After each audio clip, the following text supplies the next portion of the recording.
The Blue Day Book, A Lesson in Cheering Yourself Up by Trevor Greive. Everybody has blue days.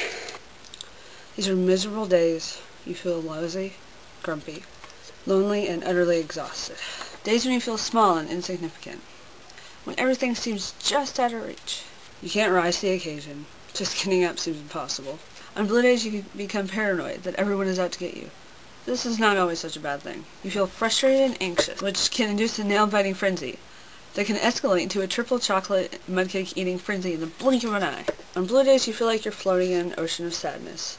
You're about to burst into tears at any moment, and you don't even know why. Ultimately, you feel like you're wandering through life without a purpose.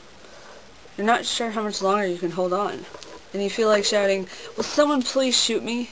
It doesn't take much to bring on a blue day. You might wake up not feeling your best, find some new wrinkles, put on a little weight, get a huge pimple on your nose. Right there.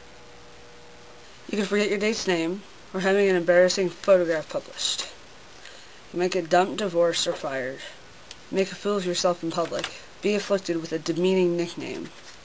Or just have a plain old bad hair day.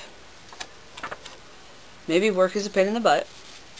You're under major pressure to fill someone else's shoes. Your boss is picking on you. And everyone in the office is driving you crazy. You might have a splitting headache, or a slip disc, bad breath, a toothache, chronic gas, dry lips, or a nasty ingrown toenail.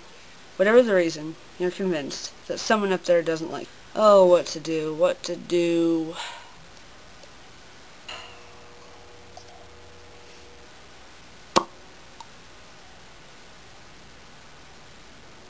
Well, if you're like most people, you'll hide behind a flimsy belief that everything will sort itself out.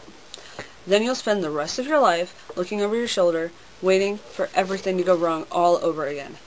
All the while become crusty and cynical, or a pathetic sniveling victim, until you get so depressed that you lie down and beg the earth to swallow you up.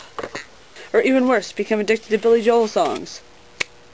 This is crazy because you're only young once, and you're never old twice. Who knows what fantastic things are in store just around the corner. After all, the world is full of amazing discoveries. Things you can't even imagine now. There are delicious happy sniffs and scrumptious snacks to share. Hey, you might even end up fabulously rich. Or even become a huge superstar one day. Sounds good, doesn't it? But wait, there's more. There are handstands and games to play, and yoga and karaoke, and wild, crazy bohemian dancing. But best of all, there's romance. Which means long, dreamy stare, whispering sweet nothings, cuddles, smooches, more smooches, and even more smooches. A frisky love bite or two, and then, well, anything goes.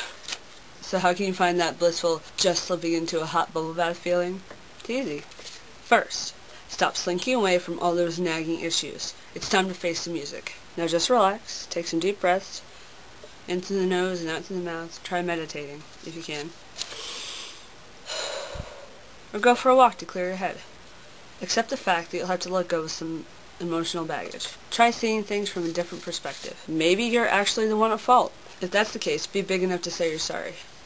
It's never too late to do this. If someone else is doing the wrong thing, stand up tall and say, "That's not right and I won't stand for it." It's okay to be forceful. It's rarely okay to blow raspberries. Be proud of who you are, but don't lose the ability to laugh at yourself. This is a lot easier when you associate yourself with positive people. Live every day as if it were your last, because one day it will be. Don't be afraid to bite off more than you can chew. Take big risks. Never hang back.